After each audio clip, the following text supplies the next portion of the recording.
שכנתי עם העולה כזב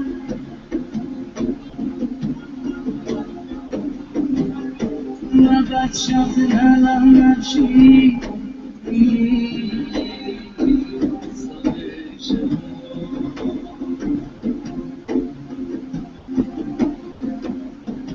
אני שלום בחייאת הבן המה למלחמה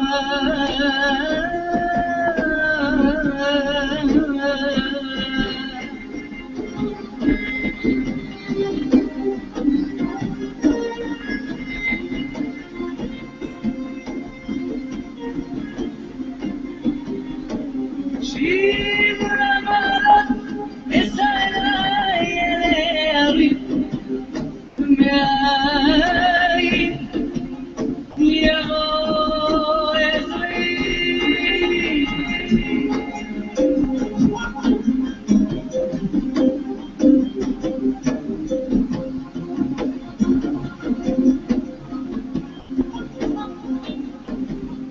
עזרי מעמדוני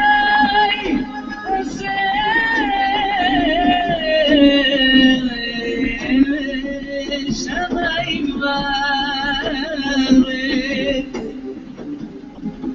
אני אתן למות רגליך על ינום שומרך. Shabbat Shalom a todos. 25 de março de 2016, dando continuidade ao estudo do livro de Josué, a conquista da Terra Prometida. Se caso o meu áudio não estiver bom, amigos, por favor, escreva na barra lateral e eu vou tentar ajeitar por aqui, tá? Estamos tendo alguma dificuldade, sempre acontece alguma coisinha, né?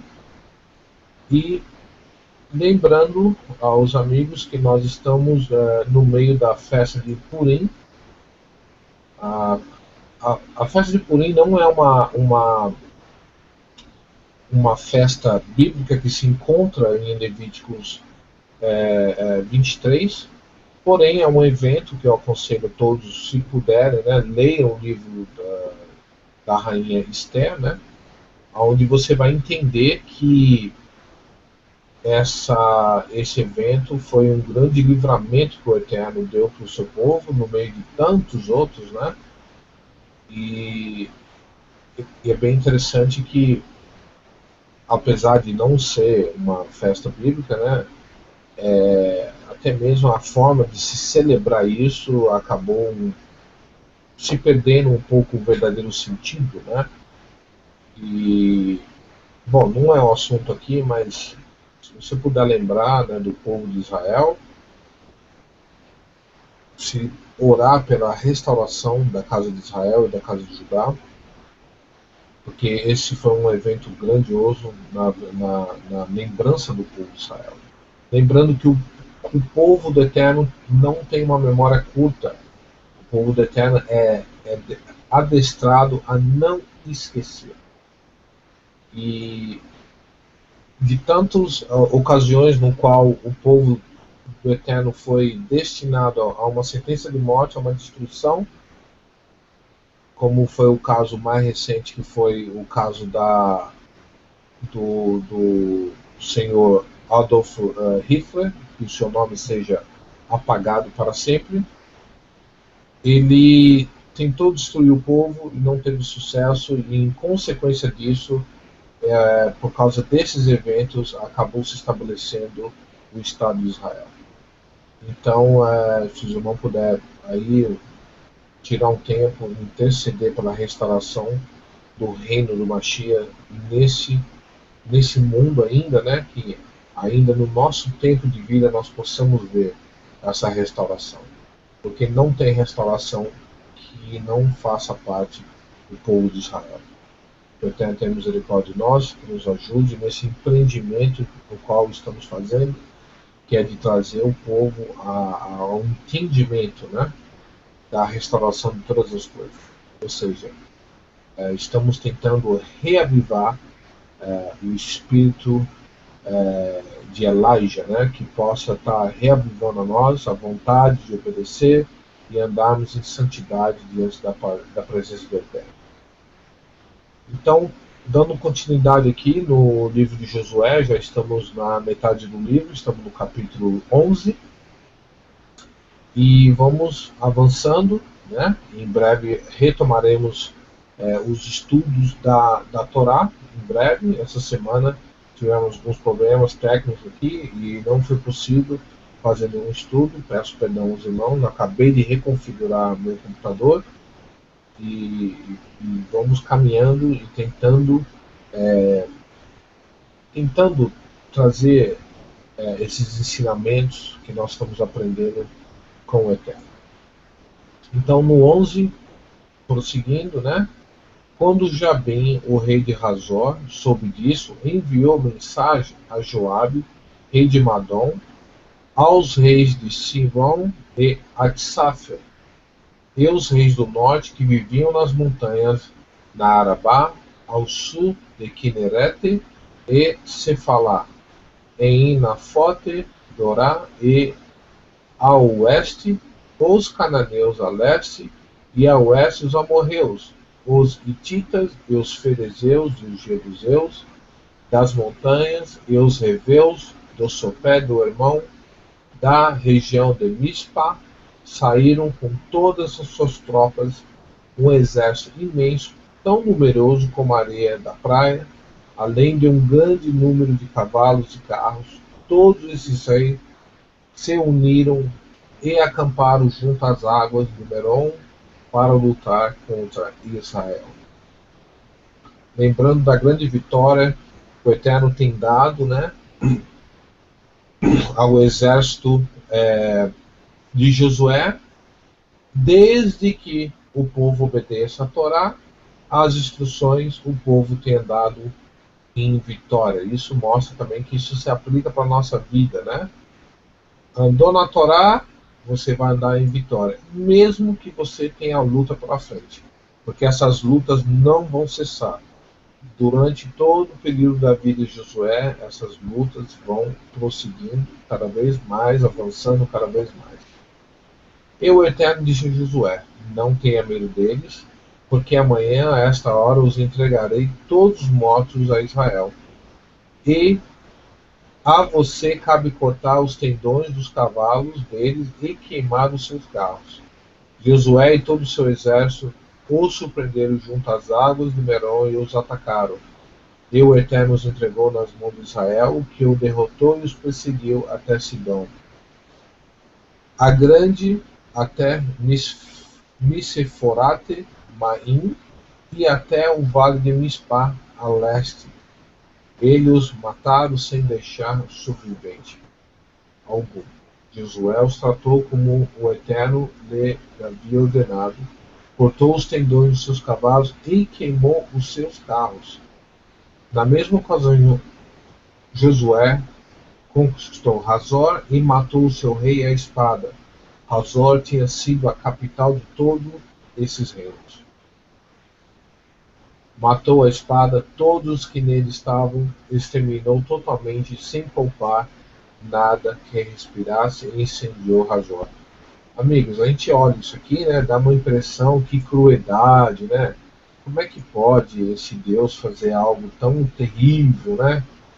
Mas uma coisa que nós devemos entender que, como já lemos em outros estudos, né, que havia uma promessa, né, dessa destruição, no qual o Eterno levantaria um homem, e no caso não é nem Moisés, né, é o próprio Josué, né, que acabou cumprindo com essa missão, né.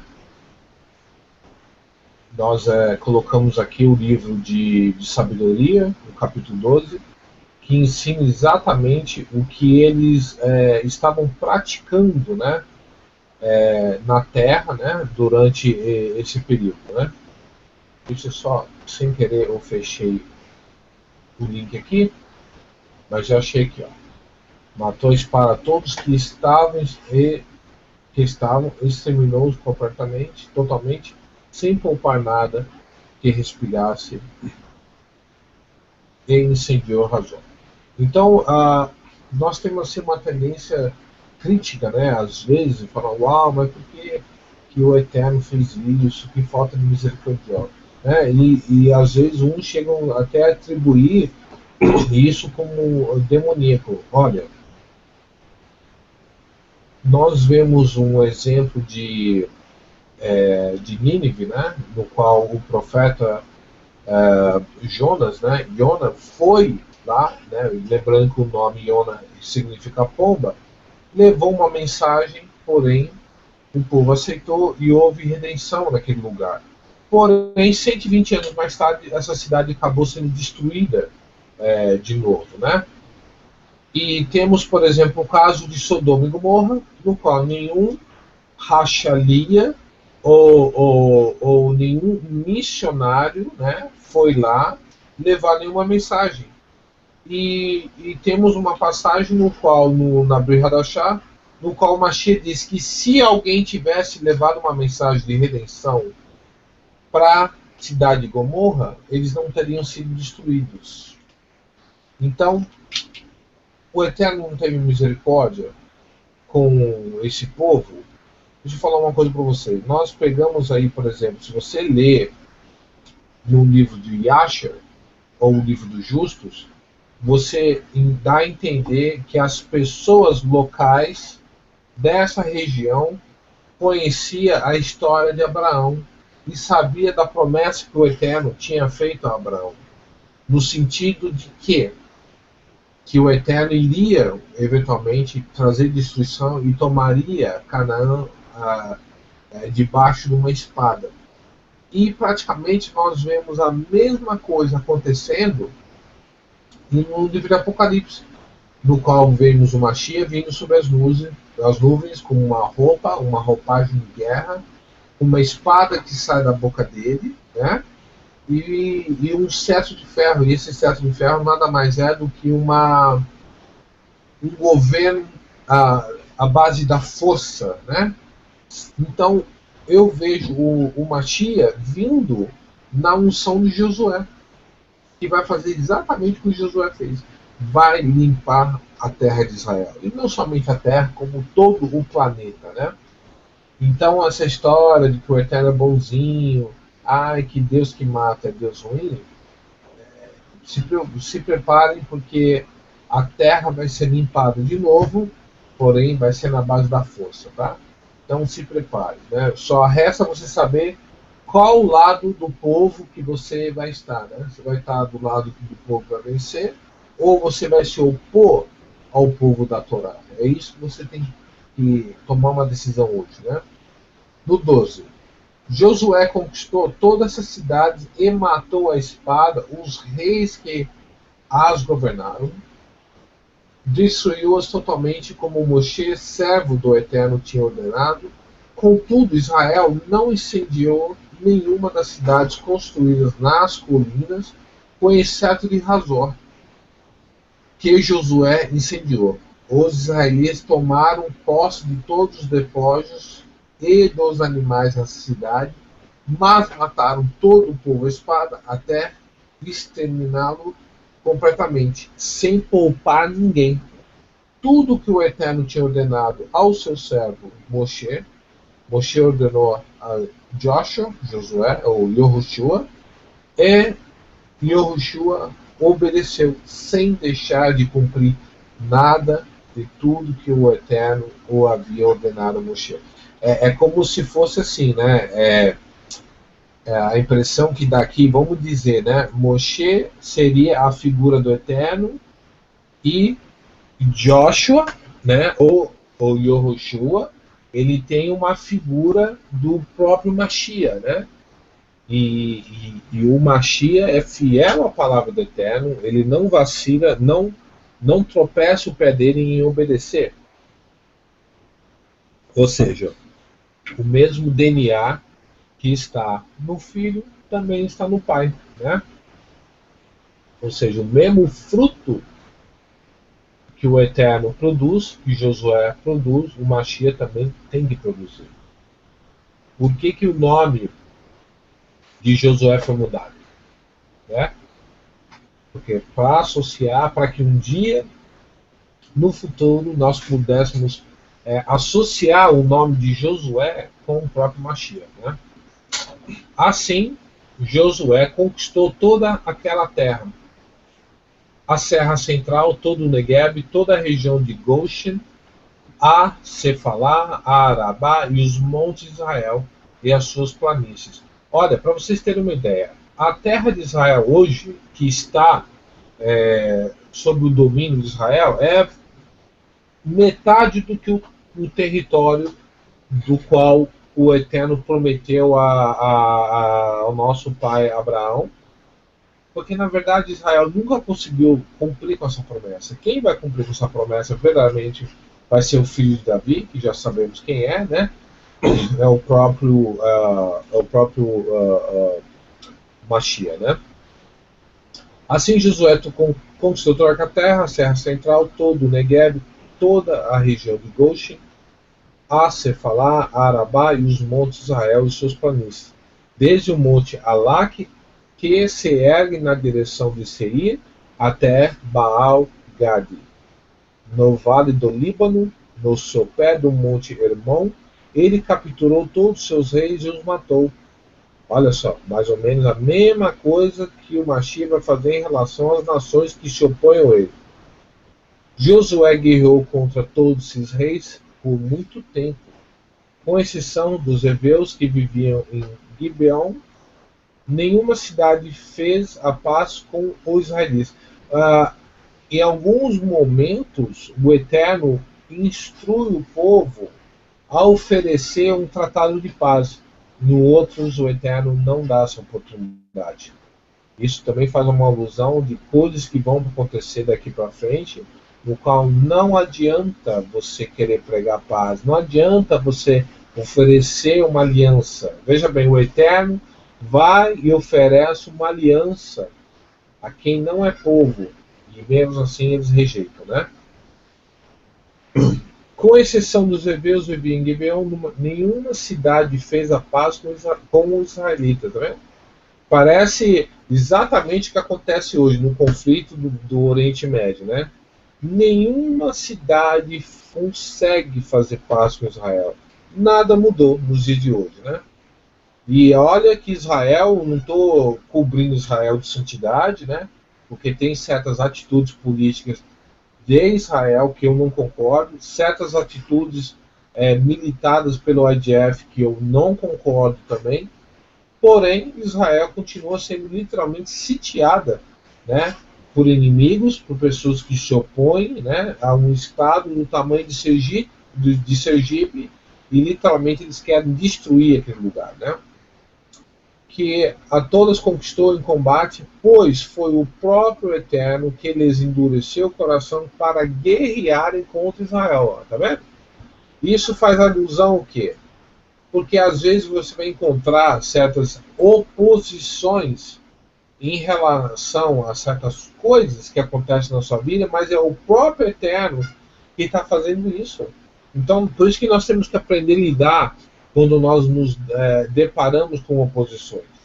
Porque aquilo vai servir de algo. Exemplo, eu tive no Brasil, eu tive grandes oposições em relação à minha família, meus amigos, né? E temos aí a nossa amiga Eliane, que é testemunha disso, testemunha ocular, né? Então, como é que nós lidamos com esse endurecimento do coração, né? E às vezes a solução não é você propor um tratado de paz. Às vezes a solução é você desembainhar a espada e partir para cima, tá? Para que ele os destruísse totalmente, exterminando-os sem misericórdia. Tá vendo? Como o Eterno tinha ordenado a Moshe. Naquela ocasião, Josué exterminou os Enaquins dos montes do Hebron, do Debir e de Anab e de todos os montes de Judá e de Israel.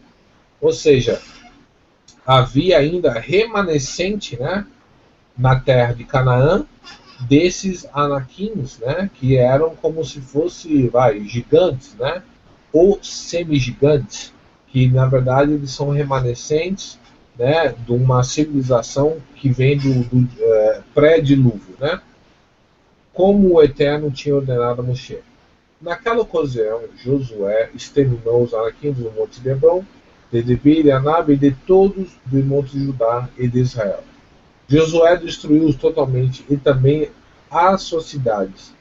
Nenhum Enaquim foi deixado vivo no território israelita, somente em Gaza, em Gat e em Asdod, e que alguns sobreviveram. Foi assim que Josué conquistou toda a terra, conforme o Eterno tinha dito a Moshe, e deu-os por herança a Israel, repartindo-os entre as tribos. Então temos aí o Eterno cumprindo com a promessa, cumprindo com a palavra dele, de restauração e tomando a terra, e temos que entender que essa luta não é algo fácil.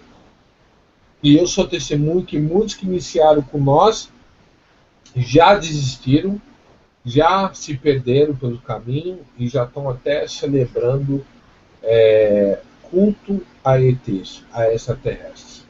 E espero que nenhum mais desse povo que está estudando com nós venha se perder e tropeçar dessa forma. Eu não sei se a nossa irmã Sheila está pronta, se ela está tendo algum problema com o computador dela ou não, e eu queria passar o microfone para ela dar início à parte dela. Dona Sheila, com a senhora, por favor. Me ouve? Sim, estamos ouvindo. Ah, tá. É porque a minha internet ela tá caindo. Quando você for ler a próxima, eu vou começar a falar aqui, tá? Ok. Caso falhe, você pode começar o capítulo 12. Então vamos lá. Então, no capítulo anterior, nós falamos sobre a parada do sol, né? Sobre a vitória de Josué sobre os reis do sul, né? Esses reis eram residentes em montanhas, né? Eles ficavam nas montanhas do sul de Israel, né? Mas havia também, claro, né? Lá, como foi descrito aí, o sopé das montanhas, né?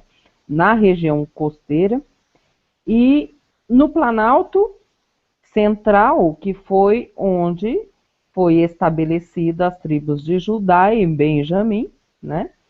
E aonde foi, claro, construído o templo, pertencia à tribo de Benjamim, tá? Jericó, ele ficava no Planalto Central, tá? Enquanto as cidades de Ai e Betel, elas ficavam a oeste de Jericó, tá? Givon ficava a sudoeste de Ai, tá? Hoje, Givon chama-se Nablus, tá, irmãos? Então, existe Givon até hoje. Não foi destruída porque fez aliança com o povo do Eterno, tá? Eu estava pensando sobre a estratégia de Josué e olhando os mapas e vi o seguinte, vi que realmente foi uma estratégia muito boa, maravilhosa para ser exata, devido ao fato, irmãos, dele ter primeiro capturado as regiões, né, das centrais, né, onde havia, por exemplo, montanhas, tá? Ai ficava bem em cima de uma montanha, por exemplo, tá? E depois daí, o que que acontece? Ele conseguiu, através de Jericó, instituir uma divisão entre os reinos do sul e entre os reinos do norte. Então, os reinos do sul não conseguiram, depois da destruição de Jericó e o povo do Eterno estando exatamente no meio de Israel, então eles não conseguiram se unir para vir numa debandada só contra Josué e o povo do Eterno, tá? Então, o que que aconteceu? Josué, ele separou, ele entrou pelo meio de Israel, tá? E ele separou esses dois reinos que poderiam se unir e vir numa força só. Então, foi brilhante essa estratégia, né, de Josué, e a gente vinculando essa estratégia, a estratégia que o Messias vai usar quando ele vir, ou seja, ele já está usando agora, porque ele está separando o povo do Eterno de religiões, grandes religiões, como eu vejo, religiões hoje que podem ser consideradas como reino do norte, reino do sul, tá? Então, em tudo que nós vemos sobre a história de Josué, nós vemos a história que ainda não chegou, né? Então, neste capítulo, né, nós temos essas cidades do norte que foram reunidas, né, sob o comando da cidade principal, Hazor, né? Essas ruínas, hoje, estão sendo achadas muitas coisas a respeito dessa cidade chamada Hazor, tá? Que foi destruída. Fica perto do lago Kinneret, e hoje estão sendo achadas várias coisas nesta cidade, inclusive que essa cidade tinha também um grande comércio com o Egito. Era uma cidade também onde também tinha egípcios, tá, irmãos? Depois vocês podem procurar na internet ruínas de Hazor, que vocês vão achar com facilidade e vão ver que, na verdade, eles tinham realmente um grande comércio com egípcios, tá? É claro, irmãos, que mesmo com todas as estratégias, né, de Josué, né, todas essas estratégias foram inspiradas pelo Eterno e comandadas pelo mesmo, né? Como se ele fosse um grande maestro que comandasse uma orquestra, né, irmãos? Então, até mesmo na hora que Josué levanta, exatamente no momento certo, a, a lança que ele estava na mão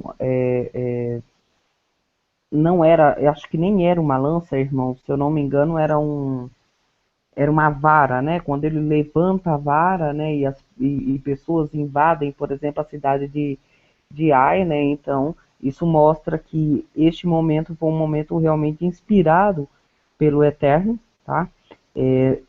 Que o Eterno, mesmo não tendo mais feito como foi feito, né? Na Batalha de Jericó, e com o toque do shofar, mesmo assim, o estrategista principal é o Eterno, tá? No livro de Vaikra, tá? No capítulo 23, de 23 a 25, diz assim, tá? Fala aos filhos de Israel no 7º mês, no 1º dia do mês. Haverá para vós descanso solene em memorial, com sonido de trombeta, uma santa convocação. Nenhum trabalho servil fareis e ofereceis oferta queimada ao Eterno. Agora nós vemos, né, que foi feito exatamente isso, né, na batalha, tá? Próxima a essa costa libanesa, onde que o papel principal, né, de Josué, pois o Eterno que concede a honra, né, e a honra, claro, é ao Messias, né, das lutas que ainda não enfrentamos e enfrentaremos para o governo mundial do Messias, como o Bill falou, né? Dessa forma, nós chegamos a algumas conclusões, né? Que desde o começo do livro, né, a primeira batalha de Jericó foi um processo unicamente do Eterno, né? Na batalha de Ai, o processo foi o plano da batalha, né, como o momento certo da finalização de Josué. E estes também foram, claro, planos do Eterno. Mas, dessa vez, a iniciativa, irmãos, para que tudo corresse bem, né, com Josué, e porém, que agora, tá, seria como se o próprio Eterno narrasse a vitória do filho dele mandado para uma batalha. Quando eu vejo o texto, eu vejo exatamente isso, que é como se o Eterno narrasse o próprio Josué, né? Como se o Eterno estivesse orgulhoso, tá? De tudo o que Josué estava fazendo. Claro, nós levamos isso para os dias que ainda não vieram, tá?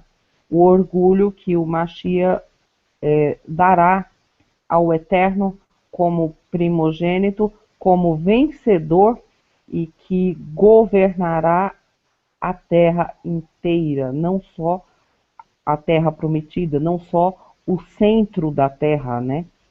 Se vocês olharem no mapa mundi, vocês vão ver que Israel ela é o centro, né, da terra, né? No caso de Givon, irmãos, o Eterno ele fez chover granizo sobre as tropas, né? Atrasou o sol e permitiu, né, a conquista, né? Permitiu a destruição de todas as forças do Rei do Sul. E, claro, houve um grande envolvimento aí das tropas, né, de Josué, mas o triunfo, né, foi inteiramente para o povo, né, o que foi, na verdade, como se fosse uma injeção da iniciativa humana e da vontade humana. Então, o Eterno, como ele deu a terra aos seres humanos, ele também, né, quer fazer com que o ser humano tome conta do que ele deu, né? Claro, com vontade, com uma grande iniciativa de vida, tá? Então, nós podemos observar, irmãos, que o Eterno, ele age como um pai de verdade, né? Como um pai age como um filho, né? Que quer que esse filho progrida, quer que esse filho cresça. Assim foi a relação do Eterno com o povo, tanto nas suas obrigações, né, como é feito com uma criança, né, que você vai dando tarefas para que ela faça e vai ensinando através das tarefas o que é correto e a obrigação que esta criança terá, né? Claro, de início, há uma necessidade muito maior da intervenção dos pais, né, para com esta criança, né? Mas com o passar dos anos, essa criança ela vai aprendendo a ser mais autônoma, né?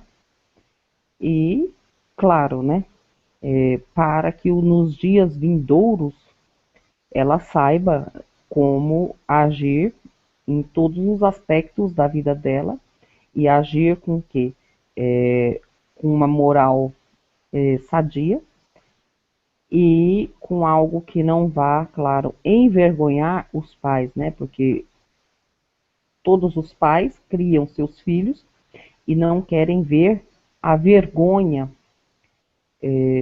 de seus filhos perante outras pessoas, né? Nós sabemos, claro, que a terra foi feita para nós e que nós temos que tomar posse dessa terra como o povo da época de Josué tomou posse da terra, tá? Conforme todos os desígnios, irmãos, dados por Adão, né? Que, é claro, mesmo que o Eterno tenha dado a Adão a posse da terra, o Eterno não abandonou Adão, né? Adão andava com o Eterno, nós sabemos disso, tá? Então, muitas vezes, irmãos, algo que acontece aí nas nossas vidas, né? Às vezes nós vemos aí grandes milagres do Eterno nas nossas vidas. Também, muitas vezes, nós começamos a viver e nos esquecemos que o Eterno, apesar de não estar demonstrando 24 horas por dia o milagre da vida aos seres humanos, mas a cada ar que eu respirar, né, a cada momento que eu viver, isso já é contado como um milagre, tá? Mesmo, irmãos, que o Eterno nos dê, né, autonomia para que nós cuidemos de nós mesmos, para que nós tenhamos obrigação conosco e com os irmãos, mesmo assim, o Eterno está em constante vigilância junto conosco, com as pessoas que estão abertas a estarem seguindo os seus preceitos, a sua lei. Então, não é que o Eterno muitas vezes se oculte. Algumas pessoas, quando saem do cristianismo, elas ainda têm a tendência de estar pedindo o tempo inteiro presença do Eterno, de estarem pedindo o tempo inteiro uma razão para que o Eterno esteja próximo o tempo inteiro, que esteja realizando milagres o tempo inteiro. Só que isso, muitas vezes, irmão, pode trazer arrogância, né, para o ser humano. Se o Eterno o tempo inteiro estiver ali,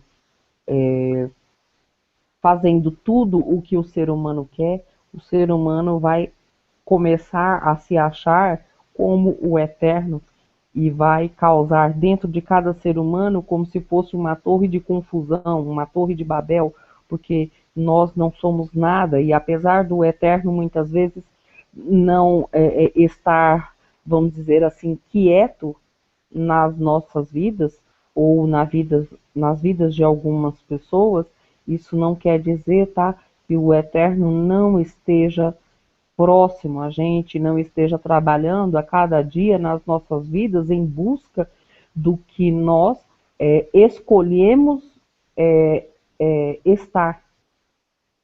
porque nós escolhemos estar ao lado do Eterno. E ao lado do Eterno vai gerar o quê? Lutas, guerras, tá? Então, a nossa parte é estar fazendo parte do povo, sem a arrogância de dizer que a cada momento o Eterno está fazendo grandes milagres, como foi feito em Jericó, mas que o tempo inteiro, mesmo que o Eterno não esteja até na estratégia, como foi o caso dos reis do sul, que a estratégia foi do povo, foi de Josué, mas isso não quer dizer que o Eterno não esteja conosco o tempo inteiro, e o Eterno mandará seu filho para quando chegar a hora, nós estejamos juntos com ele de posse da terra prometida. Então, minha parte aí deste capítulo, tá? É essa daí. Vamos ao próximo, então, Bill.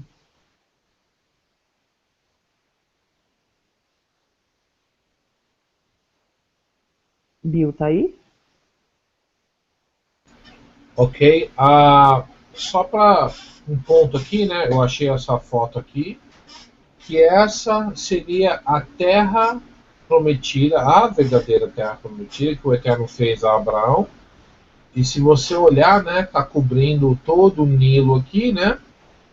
E cobrindo todo, literalmente, o rio Eufrates, subindo pela Síria, pegando uma pontinha na Turquia e até mesmo a ilha de Cyprus, né?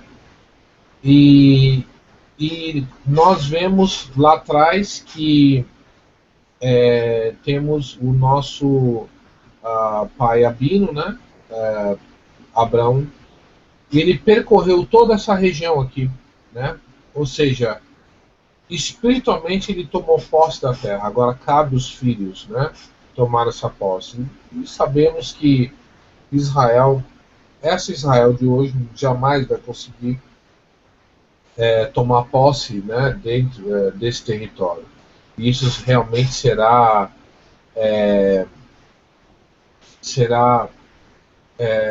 somente o nosso Mashiach vai conseguir concluir isso. Então, só para a gente saber, né, o tamanho da terra. Então, ou seja, Josué teria que tomar todo esse território aqui e nunca conseguiu, nem mesmo o rei Davi. O máximo que o rei Davi conseguiu fazer foi cobrir uma área bem menor, tá?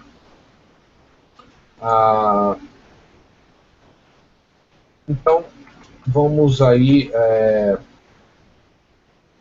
ao capítulo 12, né? Deixa eu fechar isso aqui. Vou seguindo aqui, o capítulo 12 de Josué. Olha, infelizmente, por causa desse problema que deu do computador, e eu fiquei praticamente 5 dias restaurando meu computador e eu não consegui fazer um estudo, tá, que vai complementar. Então, semana que vem, nós vamos retomar esse capítulo 12 e trazer uma apresentação que está no Talmud, né? Algo bem interessante que está falando, que na verdade ou seja, não estamos querendo fazer as coisas de uma forma rápida e mal feita. Eu prefiro fazer lento e bem feito, né? Infelizmente houve esses problemas em relação aos problemas técnicos aqui, então nós vamos retomar, tá? Vamos voltar para fazer uns comentários sobre esse ceder, né, que tem uns comentários bem interessantes, tá? Então, prosseguindo aqui. Então temos aqui, né, a princípio, né, a lista dos reis derrotados, né? São esses os reis que os israelitas derrotaram e de cujo território se apossaram ao leste do Jordão, desde o ribeiro de Arnon até o Monte Hermon, inclusive todo o lado leste de Arabá. Seom, rei dos amorreus, que reinou em Hesbom, governou desde Aroé, na borda do ribeiro de Arnon, desde o reino do ribeiro até o rio Jaboque, que é a fronteira dos amonitas. esse território incluía metade de Gilead e também governou a Arabá Oriental, desde o mar de Kinneret até o mar de Arabá, o mar Salgado até Beit Jessimoth e mais ao sul, ao pé das encostas de Pisgah. Tomaram o território de Og, o rei de Bassá, um dos últimos Refaíns que reinou em Asterote e Edrei. Ele governou o Monte Hermon, Salca, toda a Bassã, até a fronteira do povo de Jesus e de Macá, e metade de Gilead até a fronteira de Sheon, rei de Hesbon. Moshe, servo do Elohim, e os israelitas os derrotaram, e Moshe, servo do Eterno, deu a terra deles como prosperidade, como propriedade às tribos de Ruben, de Gad e a metade da tribo de Manassés. Quando tive em Israel em 2010, eu tive onde seria os montes de Dan, né, que é a cidade onde Dan tomou posse, né, desse povo, né? Vou mostrar aqui rapidinho, só para vocês verem que eles tomaram posse de uma cidade que, na verdade, eles não construíram, tá? Foram um outro povo, né, antecedente a eles, que tomaram posse dessa cidade e eles habitaram nesse local, tá? Vou mostrar aqui rapidamente aqui, ó, tá vendo? Aqui é praticamente onde nasce o Rio Jordão, nessa região, tá vendo aqui, ó? Aqui é onde nasce o Rio Jordão, tá vendo? É como se fosse um ribeirão, né? Aqui é onde mais tarde, quase 500 anos na frente, Jeroboão vai fazer como se fosse um falso templo, um falso culto, um falso altar, né? Se você for nessa região aqui, nessa área aqui, um pouquinho para trás, você já sai dentro da Síria. E se você for norte aqui, você anda menos de um quarteirão, você já está dentro do Líbano, tá? Na fronteira com o Líbano. E olha que interessante essa cidade, né? É um site arqueológico onde mostra, né, que um povo, né? Olha que interessante isso. Um povo que eram um tipo de cananitas, né? Construíram essa cidade e a tribo de Dan chegou e botou essa galera para correr e tomou posse dessa terra, né? Então tem aí esse site ecológico, um lugar tremendamente rico, né, em conhecimento, né? Tem uma pedra aqui, essa pedra aqui literalmente está fazendo uma referência ao rei Davi e foi encontrada nesse lugar, tá vendo? O palebraico, né?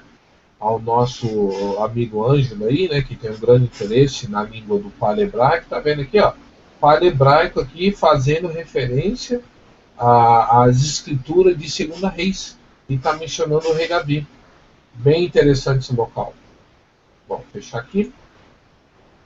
Então, peraí, onde eu parei? Ok. O rei de Jericó, o rei de Ai, próximo a Betel, o rei de Jerusalém, o rei de Hebron, o rei de Jarmut, o rei de Laquis, o rei de Eglon, o rei de Gesser, o rei de Debir, o rei de Geder, o rei de Ormá, o rei de Arade, o rei de Libna, o rei de Aludão, o rei de Maquedá, o rei de Betel, o rei de Tapuá.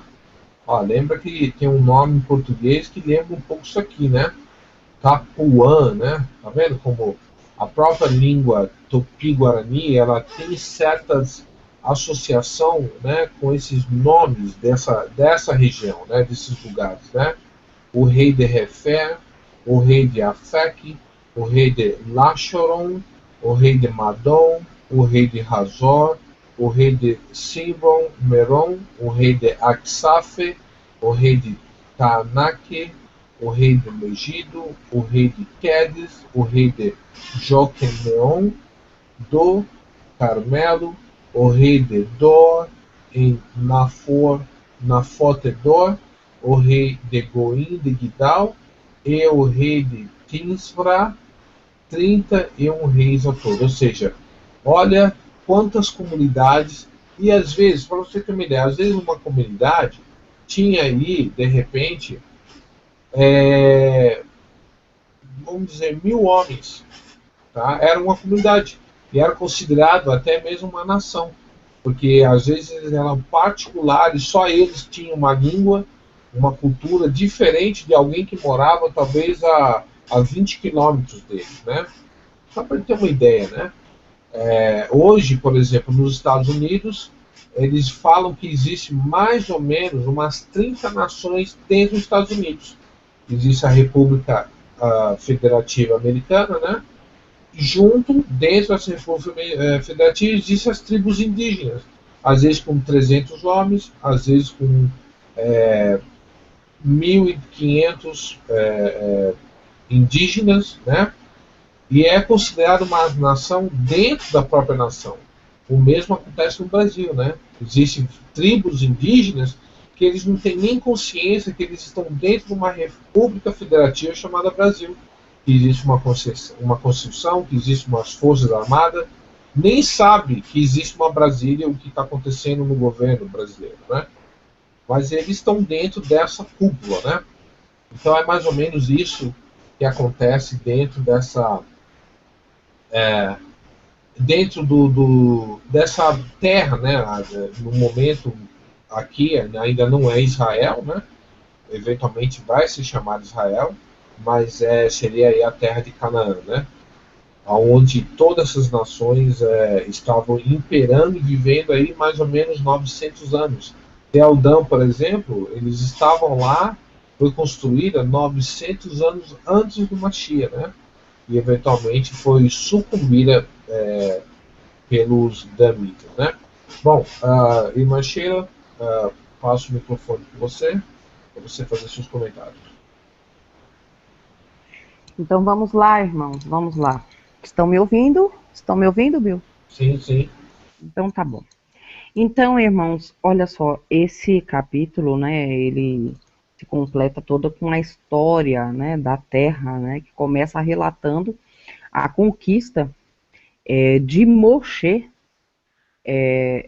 desde Og, né, e Sihon, né, dos grandes tiranos, e grandes mesmo, porque eram gigantes, né, tiranos da Transjordânia, né, que foram derrotados por Moshe. E, claro, vincula as vitórias de Josué, né, a esse triunfo de Moshe, né.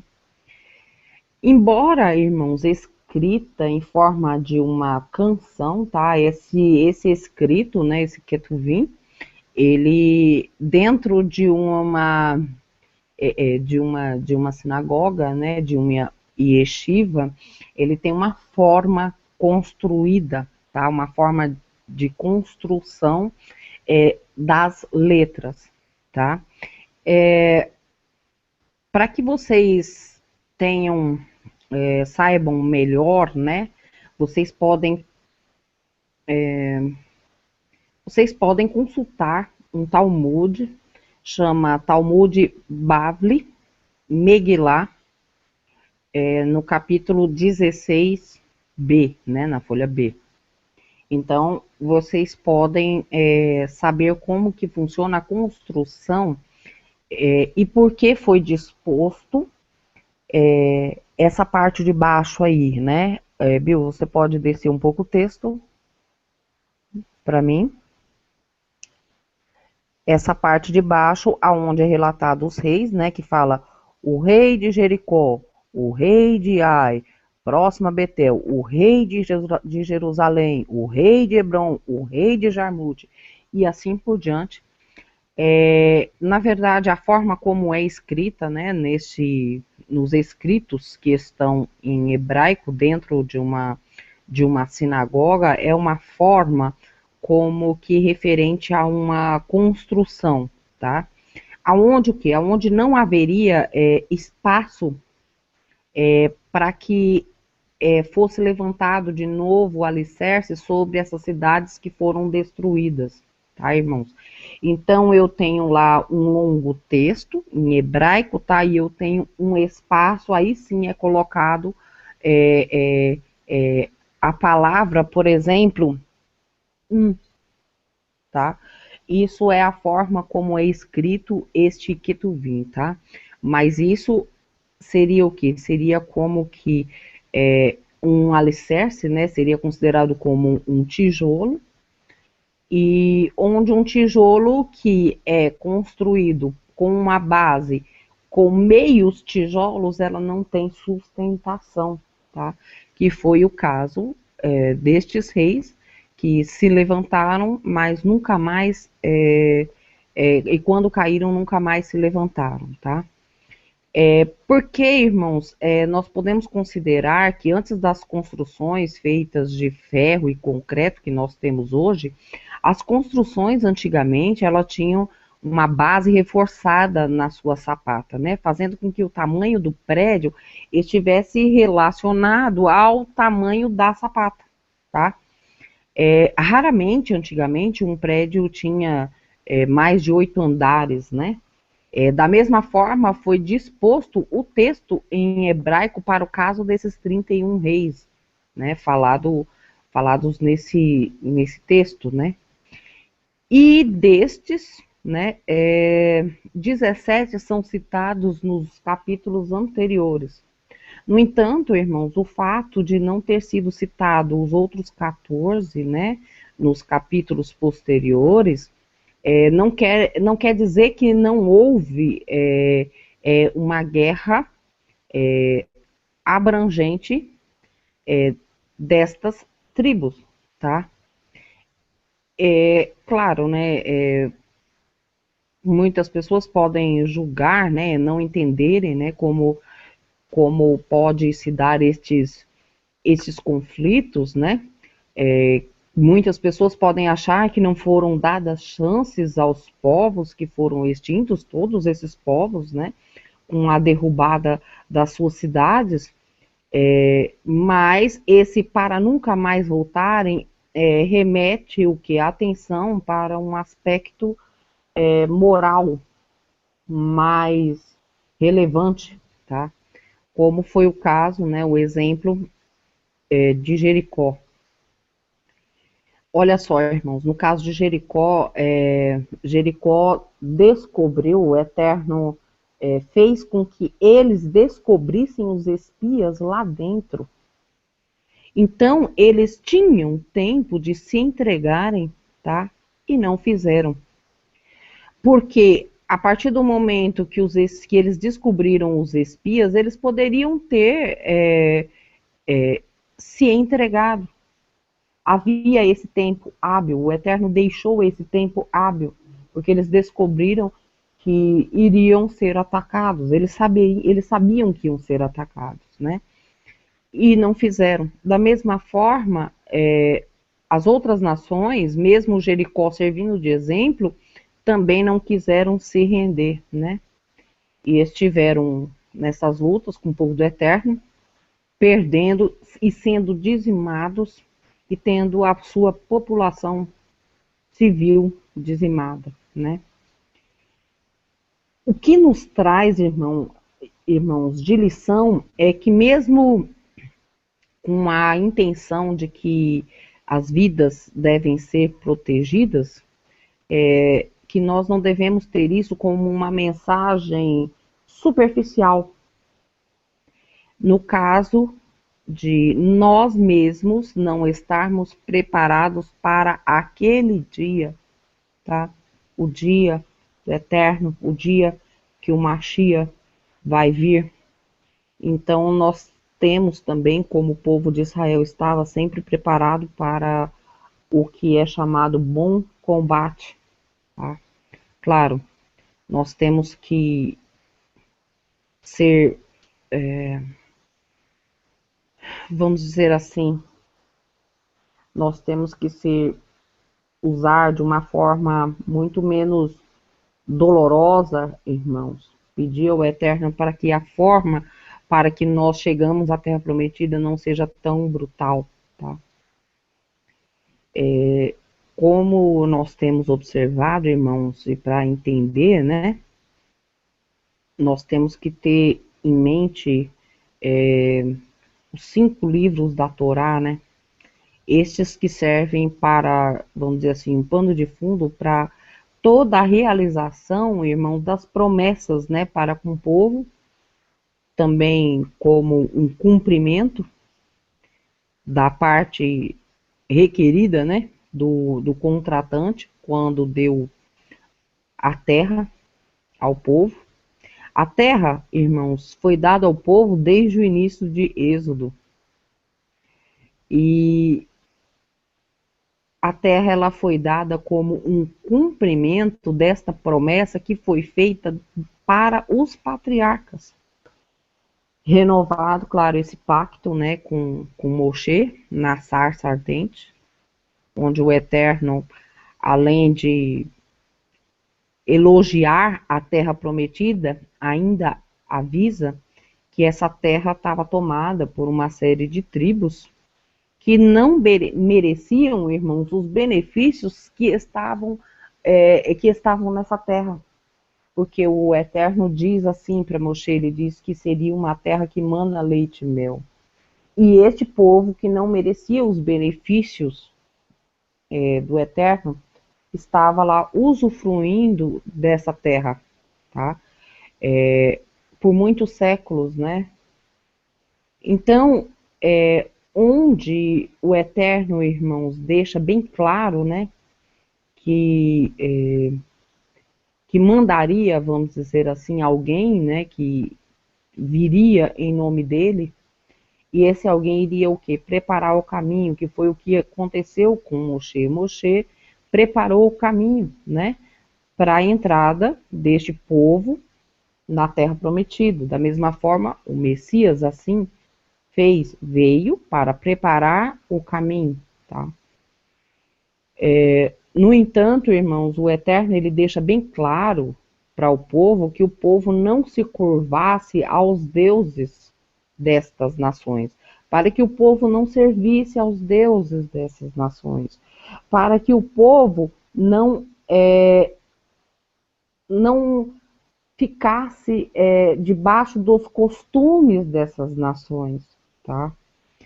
O Eterno, ele promete em Shemot 23, de 20 a 23, né, ele promete que ele tiraria a doença do meio do povo e que, claro, ele iria expulsar lentamente os inimigos do povo até que o povo se multiplicasse e se espalhasse pela terra. Então, muitas vezes, o mundo hoje está tão complicado, muitas vezes nós pedimos a vinda do Messias, pedimos para ir para a terra prometida, só que o Eterno, ele está aguardando para que o povo se multiplique, para que possa realmente tomar posse da terra prometida. O povo do Eterno é o povo compromissado com a Torá, tá? Então, o Eterno, ele deixa claro que não é o exército, irmãos, cananita que é o problema, tá? Ele deixa bem claro, já começa a deixar bem claro, né, em Shemot 23, e sim, né, o que eles acreditam e pregam. Essa sim seria a grande ameaça ao povo do Eterno, que seria o que? A adoração a outros deuses. Porque a gente pode pensar, né, que militarmente seria algo bom se unir aos cananitas, que os cananitas tivessem se rendido, né? No entanto, o grande perigo não era esse, era a adoração a estes decaídos adorados pelos cananitas. E exatamente, irmãos, por isso que houve diretrizes do Eterno que podem ser consideradas até severas, né, de destruir, quebrar e aniquilar esse povo. Assim, irmãos, nós podemos analisar o quê? A moralidade desses povos, né? Enquanto que nos 7 primeiros capítulos de Josué traz uma fala assim mais geral das tribos, Depois desse episódio do capítulo 7, nós temos algo assim mais específico sobre a ameaça aos cananitas, né, e o que podemos considerar, né, que o povo, né, e foi instruído na Torá, né, para como lidar com esses cananitas. Também é dito em Shemot 34, dos versículos 11 a 18, sobre isso. Então, é avisado, então, que a principal batalha que o povo enfrentaria seria contra o politeísmo e de se tornarem o quê? Adeptos a estes ritos idólatras dos pagãos, né? E um dos principais cuidados que o Eterno tem em relação ao povo, em relação a tudo isso, é com casamentos entre estas nações, tá?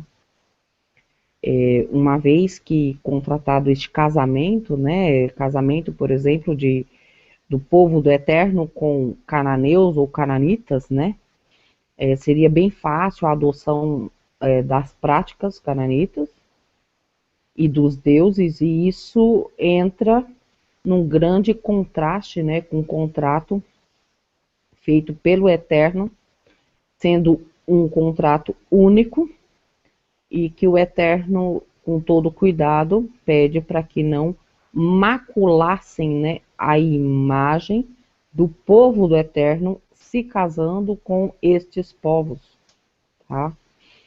Estes povos que cultuavam a deuses velhos, deuses novos, e iam querer unir deuses velhos com deuses novos com o Eterno, tá? O Eterno também adverte, irmãos, que não era para o povo do Eterno ter comércio com estes povos. Por quê? Porque sempre os comércios e políticas que poderiam ter com esses povos, né? Isso faria com que sempre o povo dominante usasse seus deuses, suas crenças, seus feriados, como é o caso agora dessa Páscoa, que não é a Páscoa verdadeira, como nós estamos agora passando por uma Páscoa, né? Por uma Páscoa cristã. Então, isso não se reflete a verdade do Eterno, a verdade de uma festa do Eterno, né? Mas que você, tendo negócios com povos pagãos, que você vai ter que se adaptar, né, às condições deles, tá? Mas, irmãos, eu tive aí, lendo aí, Vaikra, dos capítulos 18 a 20, né? E ali é que são realmente traçados, né, quem são os verdadeiros cananitas. Esses textos, irmãos, eles começam por enumerar várias falhas, né, deles, inclusive falhas sexuais proibidas pelo Eterno, em que eram normais para os cananitas e os seus deuses, né? No versículo 21 do capítulo 18, né, de Vaikra, diz que o povo, né, do Eterno seria destruído se oferecessem os seus filhos a Moloque.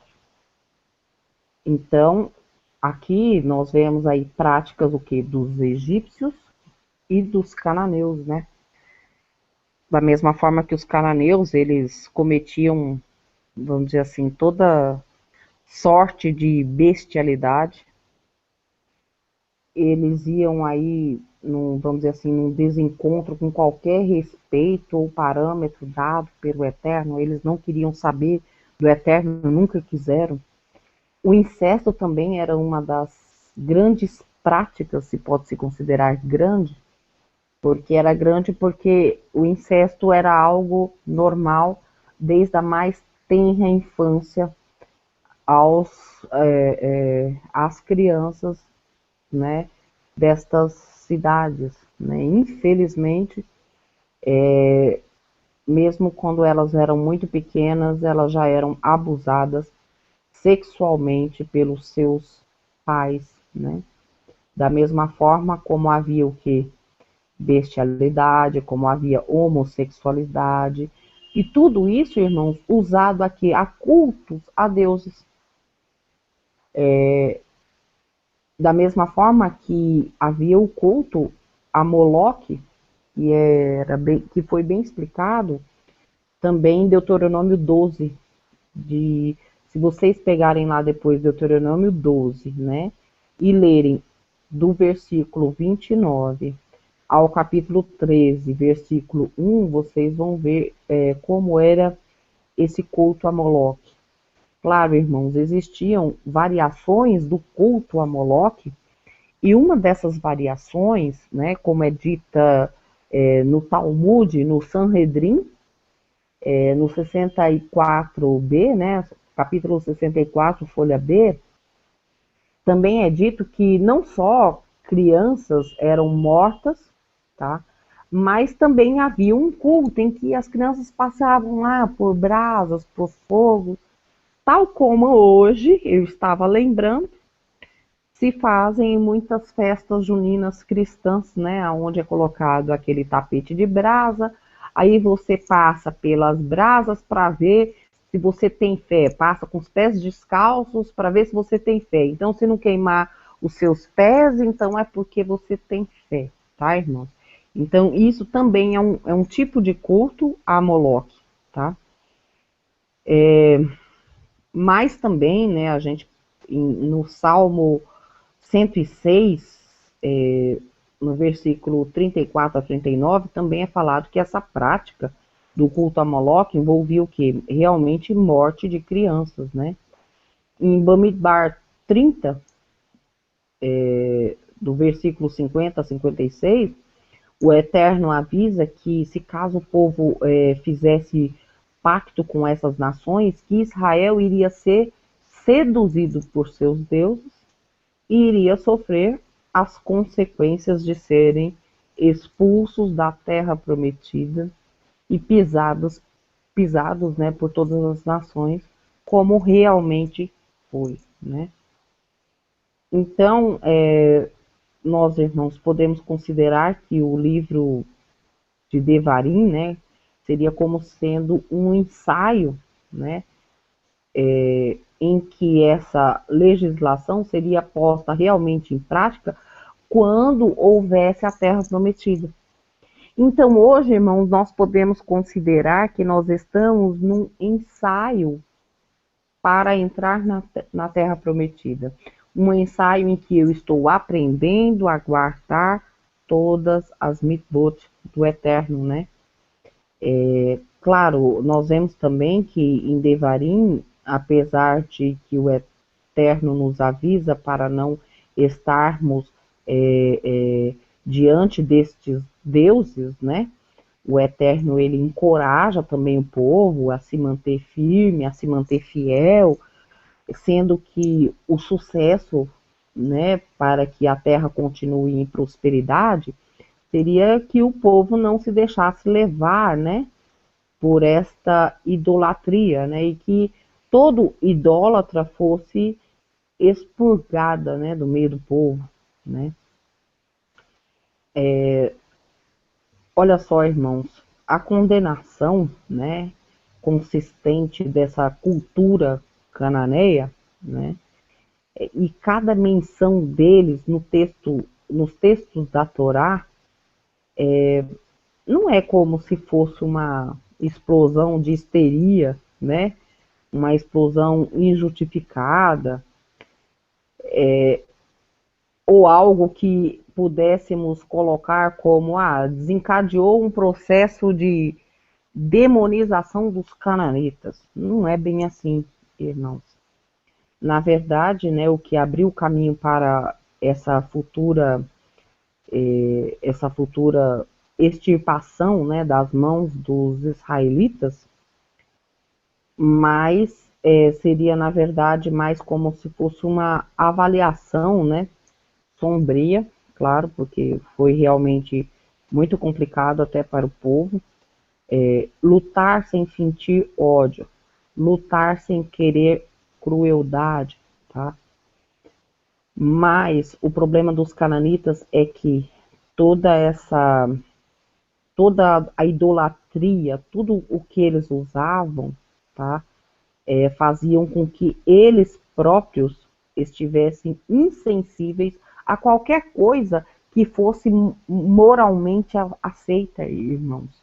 Então, muitas vezes, quando você só pratica o mal, só deseja o mal, você se torna tão insensível que aquilo para você se torna algo como se fosse natural, tá? E na verdade é algo abominável. Então, os cananitas, eles estavam tão acostumados com isso que quem de fora visse, viria que na verdade havia algo terrível, né, na adoração desses deuses, né. Então isso, irmão, pode se tornar um grande abismo, né, para entre o povo do Eterno e quem não é povo do Eterno.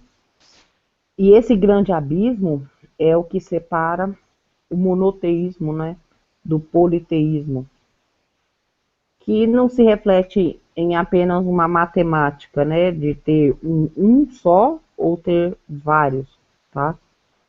Mas se reflete em como adotar, né, a adoração a uma divindade única. E os cananitas não quiseram isso, tá?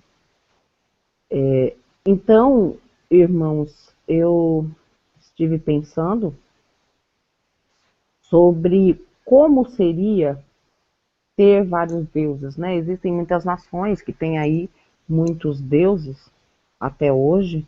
Uma dessas nações, que é a nação que tem, acho que mais deuses, são os indianos. Os indianos que já remetem a mais de 1 bilhão de pessoas no mundo.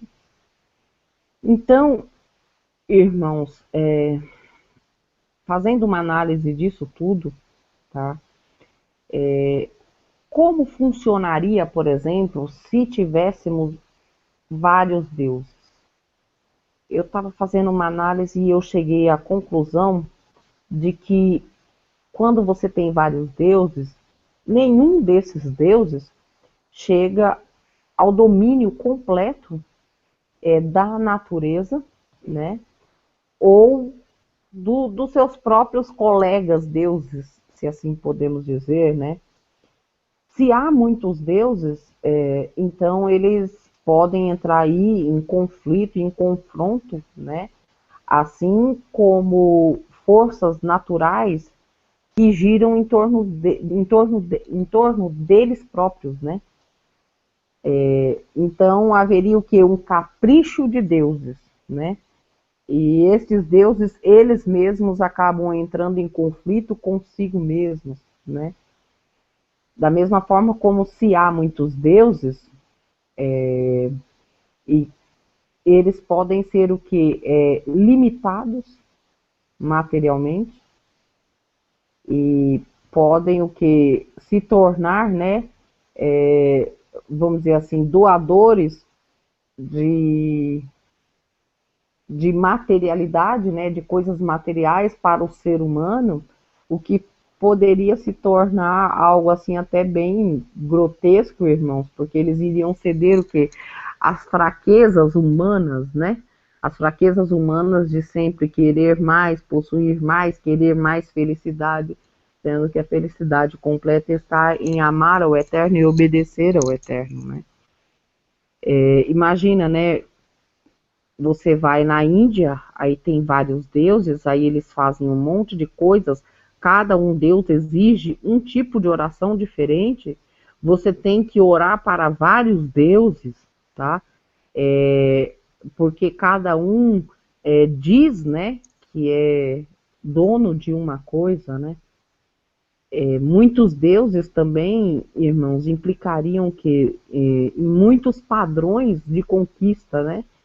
Muitos códigos de comportamento aceitáveis ou não, e o que acontece? Iria ter o quê? Muitas oportunidades para o ser humano se satisfazer e ganhar algo que na verdade não vai levá-lo a nada. Porém, irmãos, somente um só soberano absoluto, um só todo-poderoso, um só todo-ciente, um só todo-presente, ou seja, onipresente, onisciente, tá? Esse sim é o único que pode exigir o quê? Lealdade verdadeira do povo, uma moralidade absoluta, que muitas vezes é contra os nossos desejos pessoais, né, e interesses próprios, especiais. Então, irmãos, quando você realmente está com o Eterno, esse sim, ele comanda tudo o que há na terra. Então, este sim é um soberano que é poderoso, porque os outros não são poderosos, eles vivem em conflito um com o outro. Na verdade, nós sabemos que é tudo uma enganação, que são decaídos, tá? Enquanto o povo de Israel, irmãos, enquanto eles estavam no Egito, diante daquela idolatria toda em que eles viviam, né? O povo não estava preparado para entrar na terra, tá? Porém, ele já estando agora na terra, não seria permitido que o povo adorasse os mesmos deuses adorados pelo Egito, os mesmos deuses adorados pelos cananeus, né? E todos esses deuses não tinham poder sobre o verdadeiro, que era o soberano, o eterno, né? Então, a verdadeira guerra de Israel contra os cananeus não foi, irmãos, uma guerra de erradicação de uma população, e sim uma guerra da erradicação da moral que eles nunca tiveram em praticar todas aquelas abominações, esta degradação moral, né, cometida pelos próprios cananitas. Então, hoje, nós estamos, irmãos, enfrentando também nas nossas vidas pessoais, e sabemos, né, que muitas vezes nós temos que ser duros, né, porque quando você tem clemência por ditadores, e nós podemos concluir isso pelo que nós estamos vivendo hoje em dia. Se você tiver clemência por ditadores e regimes, por exemplo, de governo, que se recusam a respeitar qualquer princípio ético e moral, mais cedo ou mais tarde, irmãos, aquilo só vai trazer destruição, não só para esta sociedade, que foi longânima com essas pessoas, como também para toda a sociedade ao redor deles, né? Então, irmãos, concluindo, né, tudo o que era, por exemplo, os cananeus, nós podemos, né, ver que o Eterno, ele fez bem em deixar bem claro e decretar a destruição desse povo, onde ele decreta, né, em Devarim 9, tá? Dos versículos 4 e 5, é decretado que deveria realmente ser destruída esta nação, né? Todos os cananitas, né? Eu estava vendo um comentário de Rambam, e o comentário diz assim: a terra, que é a posse grande do Eterno, vomita todos aqueles que profanarem, e não irá tolerar aqueles que praticam adoração a ídolos ou se envolvem em imoralidade sexual e impunidade. Eu gostei muito deste comentário porque foi exatamente o que aconteceu mais tarde quando Israel resolveu entrar nessa da adoração dos ídolos das nações. Tá? Israel entrou na terra, conquistou a terra, se estabeleceu, mas sucumbiu a essa idolatria, se tornou corrompido. Já na ocasião, irmãos, do primeiro templo, os profetas avisaram, né, das 3 transgressões cometidas por Israel, das quais ocasionaram, né, a destruição do primeiro templo, a diáspora de Israel para a Babilônia. E estas 3 transgressões, irmãos, quais foram elas? Idolatria, assassinato e imoralidade sexual. Tudo vinculado e para uma trindade profana que era adorada por Cananeus, que era adorada pelos babilônicos, tá, irmãos? Então, isso fez com que o povo fosse também condenado da mesma forma que os cananitas foram, 8 séculos antes. Porque a destruição do primeiro templo foi 800 séculos depois, né, do estabelecimento do povo na Terra Prometida. Mas a terra vomitou também, tá, o próprio povo de Israel. Tá? Então, o valor, irmãos, da terra não está em conseguir estar na terra, e sim ter uma conduta santa dentro da terra, respeito ao próximo e um comportamento civilizado, tá, perante aos irmãos que estiverem na terra.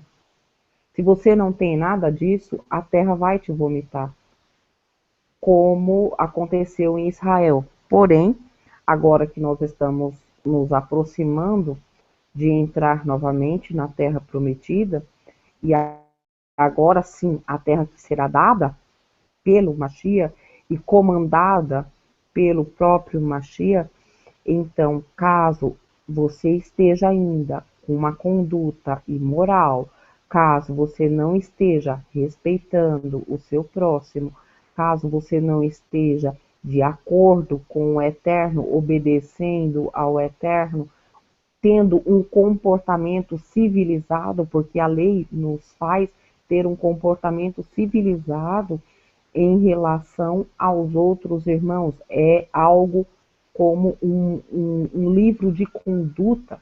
Então, se você não está ainda desta forma, agora a nova terra que está se aproximando, ela nem vai te aceitar. Então, irmãos, é uma reflexão que nós temos que fazer nas nossas vidas todos os dias. Será que eu estou apto a estar na terra? Será que agora a terra vai me vomitar? Não, irmãos. Desta vez a terra não vai te vomitar mais, porque dessa vez você não entrará na terra mais, para que depois lá dentro da terra você comece a idolatrar de novo e o Mashiach tenha que vir morrer de novo para te salvar da sua transgressão, tá? Então, agradeço aí pelos irmãos aí, a paciência dos irmãos estarem ouvindo, e desejo a todos um Shabbat Shalom. A minha parte por hoje é esta, e que o Eterno abençoe a todos e nos dê o entendimento cada dia melhor da sua palavra. Então, Bill, é contigo. Ok, amigos, Lembrando que não terminamos ainda o estudo do Targum, né? Infelizmente, como eu falei antes, tivemos uns problemas técnicos aí com o sistema aqui de computador. Mas amanhã, com certeza, eu quero dar continuidade, né, ao estudo ou de Josué, mas com certeza vai ser mais provável que nós vamos fazer o estudo do Targum, dando continuidade à leitura dos comentários do Targum.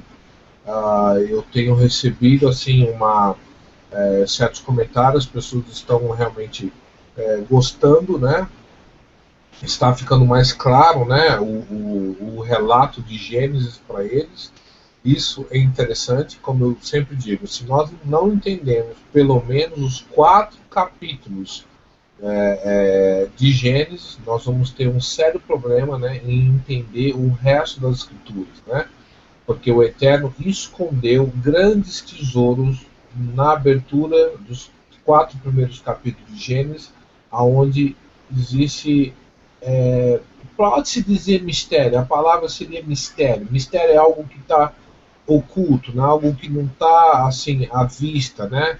E é necessário cavucar um pouquinho, gastar um pouquinho de tempo, né? E estar examinando esse documento, e que tem servido assim para um despertamento para muitos, né, em relação à Torá. Então, que o Eterno nos abençoe e nos guarde, e amanhã estaremos de volta dando continuidade a esse trabalho. Até mais, Shabbat Shalom.